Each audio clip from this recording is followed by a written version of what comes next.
Redwater. It wasn't the place it used to be this time of year. The town and village farmer markets would be booming with folk. You'd witness the plentiful, hastily footsteps walking on cobblestoned pathways, carrying blacksmiths and armorers preparing their stalls. You'd hear the haggling of merchants carried through the wind and the commotion of joyful, yet awfully drunk tavern and inngoers. Alchemists and herbalists would be telling tales around small campfires in the woods, convincing others to purchase their products. And all that accompanied by the summer breeze that felt like home. That mutualism was what brought Redwater its fame. From witches brewing their potions and owning remedy stores in plain sight, to shapeshifters finding employment despite the stigmatism of a poor status latched onto them, as well as the woods that provided excellent transportation of goods and services, Redwater became a place to spend the rest of your life in. But now it didn't feel the same. The nights were quieter than it's ever been. That is, if you ignored the monsters growling in the shadows.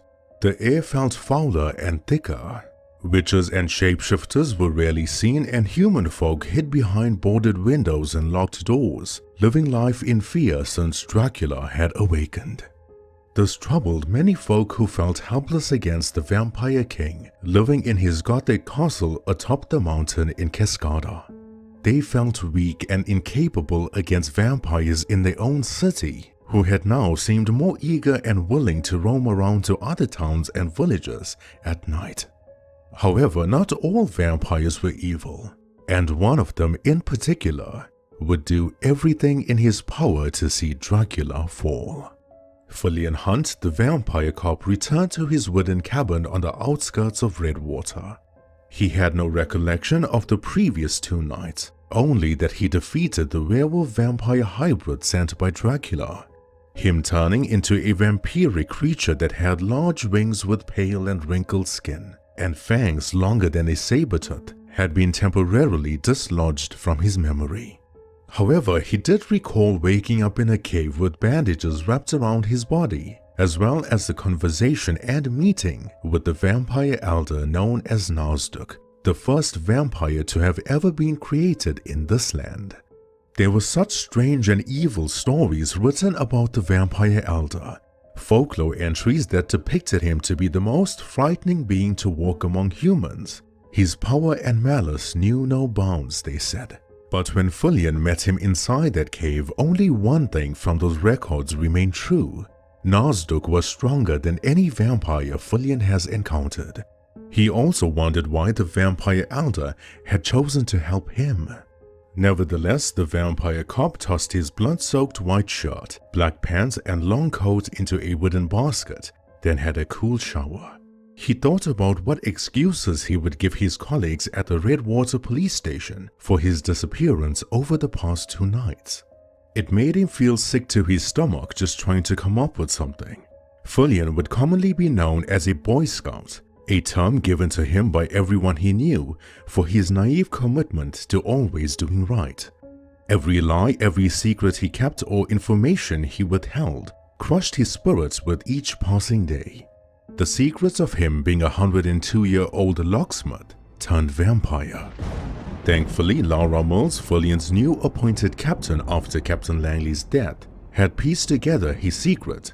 For the vampire had rescued Laura Mills from a crimson lichen when she was merely a teenager. She aged in her 34 years since, but Fillian didn't. Furthermore, much like himself, 2 of his colleagues at the precinct were not human either. Julian and Felicia revealed themselves to be shapeshifters on the night of the werewolf-vampire hybrid attack. They mentioned they would be leaving Redwater, since Dracula would not hesitate adding shapeshifters to his slaughter list. There hadn't been a moment of emptiness in Fillian's mind during his shower. He wondered if the White Wolf Ragnar Leifson and Myra the Witch of Redwater were even alive. He thought about Victor Humbridge, hoping the Grey Werewolf of the Prophecy made progress in a quest of his own. Fillian got out of the shower and dried himself with a red towel. He walked towards the wardrobe in his bedroom and opened it. There were hangers with the same outfits, a white shirt, black pants, and a long black coat. There were also red and black ties in his drawer, and a few black t-shirts and casual pants at the bottom. He got dressed in his work attire and combed his hair, having it slicked back neat and professional for his detective work. Fillian looked at himself in the mirror and took a deep breath. Contrary to popular belief, vampires could actually see their own reflection. There had been many stories told throughout the lore of Redwater that vampires had no soul, thus would not appear in the reflection of a mirror. However, vampires were undead beings, not spirits. Just as he was about to leave his house, he slowed his footsteps and stopped. He heard people approaching, a group of them. Now, to an ordinary human, none would be the wiser. Their footsteps were too silent. They were trying to be discreet. He heard the safety of their weapons slide to the side, then a knock at the door. "Who goes there?" the human inside him had asked in a friendly, welcoming voice. But no answer. The knocking continued, getting more impatient with each thud. "Who's there?" Fillian asked again, this time his voice more raspy and serious, revealing his vampire nature. "Detective Fillian Hunt, this is the Redwater Police Force. Come out with your hands raised above your head." Fillian frowned and squinted his eyes. His attack stance and tense posture loosened, opening the door with a confused expression. But as the vampire cop walked out, there were 20 police officers aiming their weapons at him. Captain Mills stood in front of them, hesitant to even look at Fillian, let alone walk towards him. She had handcuffs held in her hands, stronger than the normal ones the RPF had and reinforced for supernatural beings of Redwater. What's going on?" Fillian asked, but the weapons never lowered. Captain Lara Mills, with a guilt-ridden expression on her face and defeated slouching posture, walked towards Fillian. She found the bravery to look at him in his eyes and whispered, "Please forgive me, Fillian." She said it too softly, knowing very well that only he could have heard it. "Forgive you for what, Captain? What's going on?" She took a deep breath in and sighed, then said, "Fillian Hunt, you were under arrest for the suspicion of being a vampire and endangering the human lives of the Redwater Police Force and the people we protect. You have the right to remain silent. Anything you say can and will be held against you in the court of the High Council. You have the right to a representative, and if you cannot afford one, the High Council will appoint a representative for you." Fillian Hunt stood in shock and awe. He didn't know what to expect when returning to work for the night shift, but this was certainly not even part of the list. His worst nightmare had come to light, for the vampire cop had been arrested.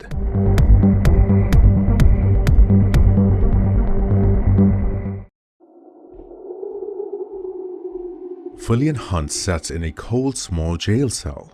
He felt like his whole world had come crashing down. Not because he was behind bars, because of the looks given to him by the people he once called colleagues. They were disgusted by him. They looked at him like he was sent from hell. He saw the loss of respect for him fading away from their eyes. Some passed remarks at him, while others felt so betrayed they couldn't even mutter a single word. Fillian didn't have to look towards Mill's office. He heard every single word she said. Her telephone rang non-stop, and he knew this wasn't something she wanted to do. The vampire cop heard her heart pounding against her chest. He could smell her perspiration soaking the collar of her shirt. However, when an officer Fillian had been friends with had passed by, the vampire cop asked the inspector what had been going on. The inspector mentioned that 2 nights ago 2 vampire hunters waltzed into the station, a man and woman, siblings apparently. They wore long black coats and brimmed hats, revealing Fillian's secret to the RPF. They put up bounty posters with Fillian's sketch and distributed it amongst officers, but they knew too much personal stuff. They found out that Fillian donated half of his monthly paychecks to orphanages in Redwater, something no one knew as he did so anonymously. Just as the inspector was going to tell Fillian more, one of the officers yelled from across the station, "Best keep your distance from that freak, Inspector Matthew. He's going to lure you in and drink your blood." Fillian put his head down in shame. As fast as he was, this was one of those things he couldn't outrun. He felt ashamed, embarrassed, and heartsore to the point of being so fragile that even a gentle sound would burst his eardrums. He'd been careful in revealing his secret to a select few. Could Felicia and Julian given his identity away and lied to him for the reason of their departure? Maybe these vampire hunters got to Mrs. Armonai, the local veterinarian, providing him with blood bags. How did they know who he was, what he looked like, and where he worked? And more importantly, who the hell sent them?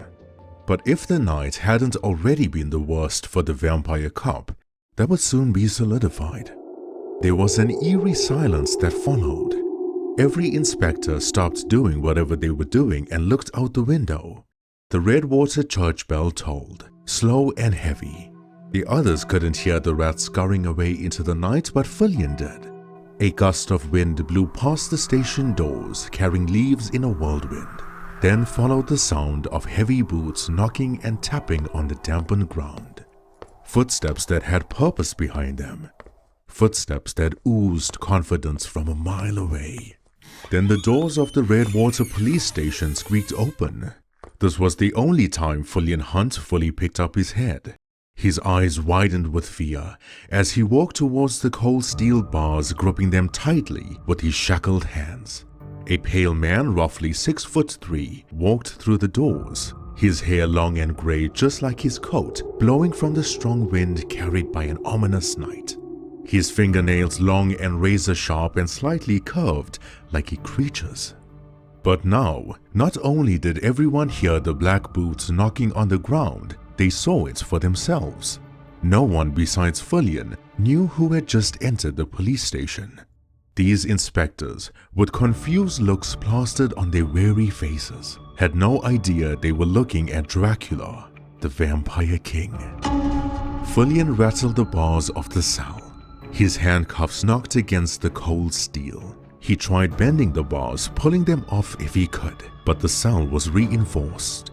He yelled and screamed like a man possessed, with his widened eyes urging everyone to leave the station at once. He begged them, almost crying, but the inspectors never moved. They just stood there frozen, like Dracula's aura commanded their undying attention without even asking for it. Fillian rattled the bars of the cell once more, trying to pry them off to get out. He said to Dracula, "You harm anyone in the station, and I will rip your heart out." Dracula had a smirk on his face, the same expression he showed to Fillian 68 years ago when he massacred his village. The same smirk on the night the RPF was attacked by Anne-Marie. As Dracula walked towards Fillian, he lifted his index finger and pressed the back end to his lips and whispered, "Shh." It was only then did the inspectors see how long and sharp his fingernail really was. In panic, they drew their weapons, yelling at Dracula to step away from the cell. Captain Mills, with her weapon held tightly, poked her head around the corner of the office door, ready to move in. But Fillian's eyes turned red looking at her. Slowly yet firmly, he shook his head side to side, and that was enough for Mills to retreat. Dracula then turned his back towards the cell, looking over his shoulder at Fillian. He gave a wink, then moved so quickly onto a wooden desk that it looked like he teleported. His face became so pale and blue, like deoxygenated blood, and his skin crumpled like parchment. Dracula's eyes were glowing a crimson red, his pupils like molten lava burning so fiercely that a mere gaze from the Vampire King would scorch your entire body if you stared long enough. Just as the officers were about to fire their weapons, Dracula pointed his finger in front and commanded them to look into his eyes. Suddenly, the inspectors of the Redwater police force stood frozen. They were like puppets with strings above moving in the wind. They were staring into Dracula's eyes, and they couldn't divert their attention no matter how much they tried. The Vampire King gave his confident smirk once more, then said, "Fillian Hunt is not a vampire. This man has wrongfully been arrested and wrongfully accused. "The claims made upon him have been fabricated. When I leave the station, you will release this man at once." Fillian Hunt, for the second time that night, stood there in sheer bewilderment. Dracula, the vampire monster, who Fillian wanted to stick a wooden stake through, had been the person to save him. This was a mere myth from Redwater lore that vampires had a hypnotic gaze able to manipulate human folk, but now Fillian had seen it in real time.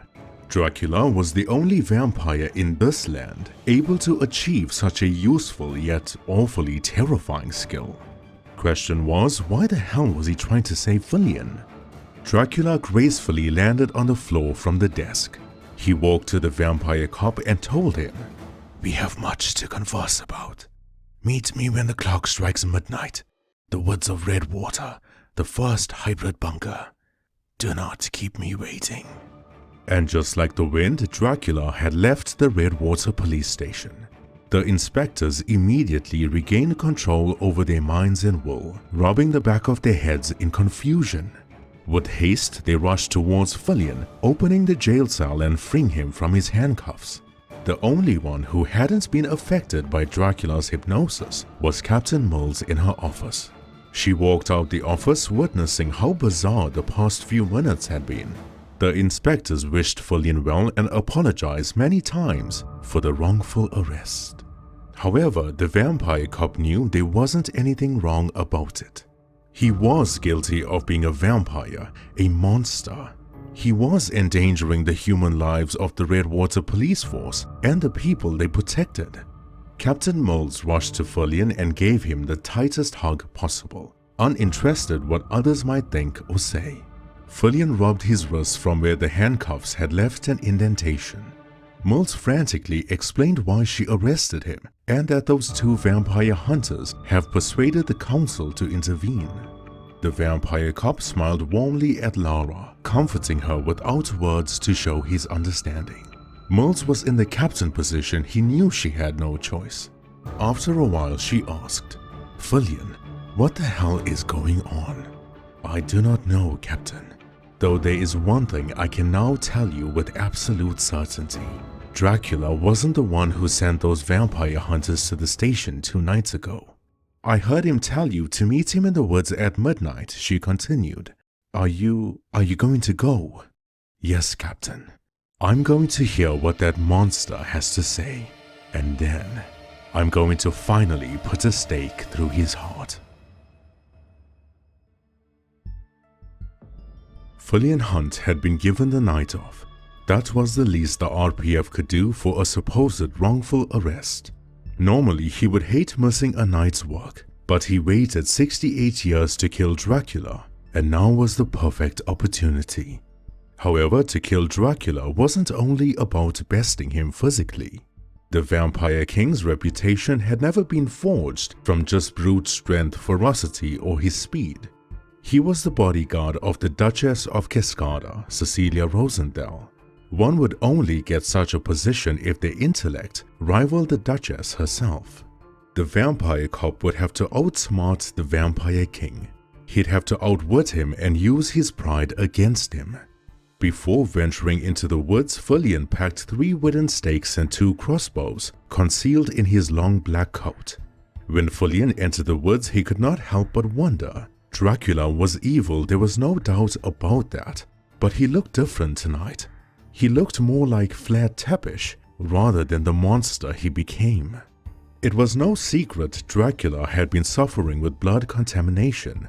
This wasn't a disease or an ailment, at least not one that had been studied extensively to give a proper analysis. This was a rare condition that had been given to the Duchess of Cascada. Blood contamination indicates that a vampire has been poisoned. This rapidly changed the aging process of said vampire. The most noticeable change would be the hair, hence Vlad Tepes has grey hair. Rumor had it that since Cecilia Rosendahl had turned Vlad Tepes into a vampire, she passed down the blood contamination through blood transferal. However, the rumors would be incorrect. The Duchess had only showed symptoms of blood contamination 50 years after turning Vlad. When Cecilia Rosendahl had been close to finding the source of her condition, She died in her sleep.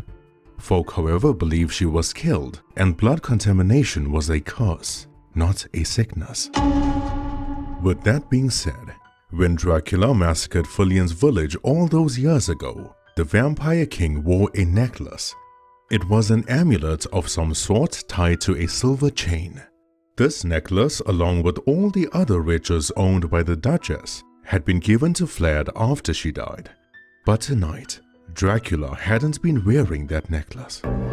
Nevertheless, Fillian reached the location Dracula had told him about. The vampire cop had destroyed the underground bunker of hybrids not too long ago. However, to Fillian's surprise, Dracula wasn't there. Instead, he met Dracula's most trusted minions, Anne-Marie, known as the Woman in Black, and Mercer, the vampire mercenary who committed such heinous crimes that would make Dracula's killings look trivial. Fillian, without hesitation, drew his 2 crossbows loaded with silver arrows and aimed it at Anne-Marie to his left and Mercer to his right. He pointed the crossbows to their hearts. Fillian knew Anne-Marie all too well. She was the Fenwick's daughter, an elderly couple that took Fillian in when they found him in a trash can on the side of a road as a baby. He loved the Fenwicks. They became the parents he never had. Their village was poor and everyone struggled, but they struggled together. Anne-Marie, their biological daughter, was always rebellious. She never understood that her parents wanted a better life for her, a life she began throwing away with poor choices. On the night of the massacre, Dracula killed Anne-Marie, Fillian, and the Fenwicks, along with 80% of their village. Fillian awakened as a vampire, but Anne-Marie didn't. He buried her along with the Fenwicks and paid respects to them many years ago. However, when rumors swarmed the city of Redwater of a woman in black abducting people from their homes and graves, Fillian found out Anne-Marie was technically alive. Now, whether she crawled out the grave as a vampire from Dracula's bite all those years ago, or whether Dracula had used a form of vampire necromancy, still remains a mystery. Mercer, on the other hand, had no relation to the vampire cop. Much like Anne-Marie, his vampire awakening took place after his death. However, Mercer never needed vampire blood to be evil. He was a despicable, ruthless assassin in his human life that slaughtered innocent folk. Mercer had even killed his parents at a very young age. On the night of the werewolf-vampire hybrid attack, Fillian threw a wooden stake aimed at Dracula's heart, a throw packed with precision, ferocity, and power that would have slain the Vampire King once and for all. But Mercer, Dracula's right-hand man, caught the stake inches away from his master's heart. The vampire mercenary had built a reputation in his vampire life as the werewolf killer. The blood-stained furry coat he wore was made from patches of fur taken from the werewolves he slaughtered. But now, with crossbows aimed at them by the vampire cop, they couldn't move. Anne-Marie, with her black dress and long black hair, pale skin and bloodshot eyes, never tried to even dodge, disarm, or move out the way. But Mercer, with his long black hair always tied in a ponytail and his furry coat covering his massive body blowing in the wind, just laughed at Fillian. The mercenary was faster than the vampire cop, stronger than him, and more skilled than him by a landslide, though Fillian was a detective for a reason. Before Mercer was about to utter a word, Fillian fired the crossbow arrow between his eyes. The giant vampire fell to the ground, gradually at first, then rapidly like a brick wall collapsing. Mercer shouted Anne-Marie, preparing to run towards him. However, she stopped dead in her tracks when Fillian intercepted her path. She knew it wouldn't kill Mercer, but it would put him away for a very long time. Fillian said, "I told you, if I ever saw you again, I will put you back into that grave I buried you in." The Boy Scout detective never had a frightening persona to human folk, but at that moment, with Fillian's eyes glowing red, fangs pushing out his mouth, and his fingernails like daggers that grew 6 inches longer, Anne-Marie was petrified. Then an eerie, whispery voice came from behind Fillian. "That's enough." Dracula emerged from the shadows like he'd been living in them his entire life. His long gray coat and hair were stained with blood. Not human blood though. The vampire cop recognized the black gooey blood-like substance belonging to ghouls, creatures that lived in the woods creating burrows underground. They would uproot and topple over trees on their victims, then feed on their flesh when trapped. These ghouls were slender grayish creatures with large yellow eyes and arms longer than their body. They served no threat to supernatural beings, but in numbers they were rather annoying.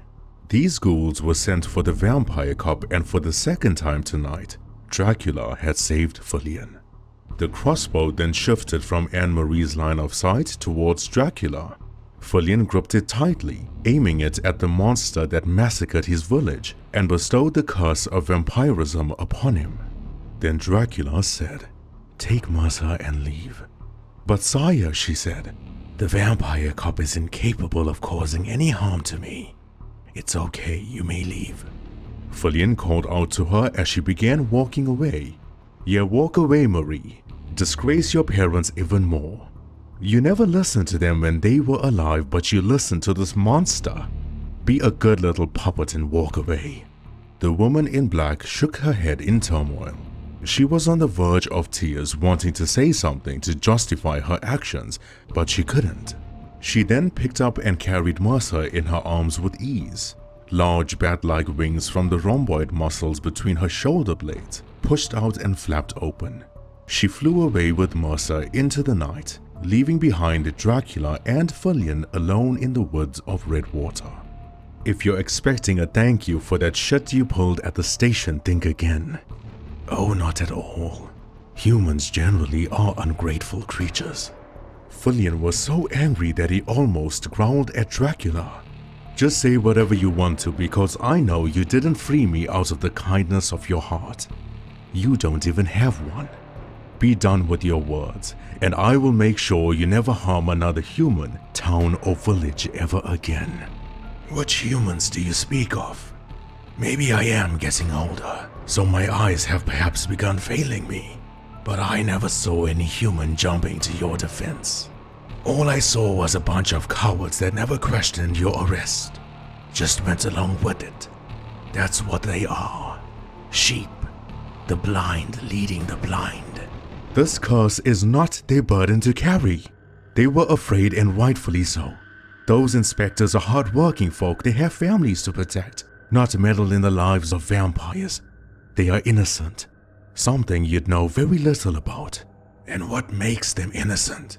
Their age, the way they dress or talk. Strange. Were those hunters innocent when they butchered my daughter and burned her at the stake? Those human hunters had families too. Did that make them innocent? And if you stopped at them, the world wouldn't have judged you. But you didn't, did you? Mr. and Mrs. Fenwick were elderly people. My village had nothing but kind folk. What did they ever do to you? Collateral damage. Oopsie daisy. It amazes me how you fight for them. Humans, that is. I've heard you've helped many folk out there, fought many monsters, sacrificed everything for them, and when you're no longer beneficial, they throw you to the wolves. Fillian had been losing his composure. His emotions were taking control. Dracula could see it in his eyes that Fillian was going to dash forward any second. He knew that look all too well, that anger, that rage flowing through your veins. He said, "Go on then, get it out of your system." But Fillian needed Dracula's permission. With a wooden stake in his hand, the vampire cop dashed towards the vampire king. His ferocity and speed were remarkable and somewhat frightening, though he couldn't land a single attack on Dracula. Dracula dodged by little twitches of his head, neck, and body. With every miss, Fillian grew angrier and angrier. But the vampire cop was no pushover, and the vampire king was no fool. He noticed how skillful Fillian really was. He had come a long way from being a locksmith. He might even be on par with Mercer's skills, which was dangerous. Then Dracula grabbed Fillian's wrist and knocked out the wooden stake from his hand, though not unscathed. Fillian saw an opening and with his razor-sharp fingernails slashed the vampire king's chest. They both tussled for a while until Dracula grew bored. Time should not be wasted sparring with the vampire cop.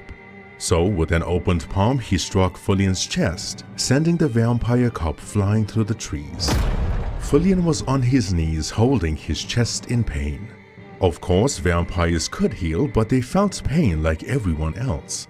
Before he could even get to his feet, Dracula stood next to him with his arms behind his back in a calm, composed manner. "You know I never turned you, right?" Fillian, breathing heavily, getting to his feet, grunted and ground his teeth. "You'd say anything to weasel out of this, you lying piece of—" "I am many things, Fillian Hunt, but a liar isn't one of them. You share no vampiric abilities inherited from me. You travel in a wisp of black smoke, you have no wings, you cannot walk in the sun like I do, and you feed on animal blood." "What the hell are you talking about?" "Those traits have been owned by the vampire elder. 68 years ago on that night, I made sure I killed you. I was certain there was no blood exchange because I hated who you were. You were this naive, pathetic, weak human fighting for others. That reminded me of who I used to be. You were turned by Nazduk's fangs, boy, not mine." Fillian didn't know what to say. He just met the vampire elder not too long ago. Why didn't he say anything? Why would Nazduk turn him? But time to process everything was short. Dracula said, "I am not here to debate morals with you or give you a history lesson. It pains me even talking to the one who foiled my hybrid operation. But there is great evil coming to this land. Evil that is strong enough to kill us all. The Crones have opened up their portal. Your friends are dealing with it as we speak. But it's a diversion. A diversion for them to make their move. So what? Now you grow a conscience. Now you care for humanity. Fillian, you've angered the Crone. Josephine doesn't take defeat lightly. She's always been the temperamental sister out of the three. I knew they wanted your heart, but when I found out for what, plans changed. I didn't know you shared blood with the vampire elder. You were working for them this entire time. You are a puppet for Hell, and you expect me to believe I do not work for anyone. Hell promised me something and failed to deliver. As much as I hate that giant oaf Ragnar lives in, you all should count your lucky stars that he and I still exist, or demons would have destroyed your world a long time ago. You may die by any hand, just not theirs." "Then why have you released me? You mean to tell me that Nazduk had only turned one person? Me?" "Two, actually. You're the only so-called living one. My Madame Duchess Rosendal was the first, but sadly she is no more. I have to protect you, and you have to help me." "I do not need your protection." "They are coming for you, Fillian. Though it isn't just Josephine now. Isadora and Philippa have joined their sister. You witnessed how trivial sending vampire hunters to your station ruined your life. Anne-Marie and Mercer will deal with the hunters, but still, you shouldn't take the Crones lightly. When they get your heart, they're going to use it to resurrect the ancient vampires. Those creatures will destroy anything and everything in this land, and there isn't a single thing you, I, nor Werewolf and Reaper could ever do to stop them." This was the worst possible situation the vampire cop could be in. He hated every second of it. As much as he despised Dracula, why did he feel like the Vampire King, for the first time in his ruthless reign, had been telling the truth? It pained him to even ask, "What do you suggest we do?" Dracula said, "Simple. We kill the Crones."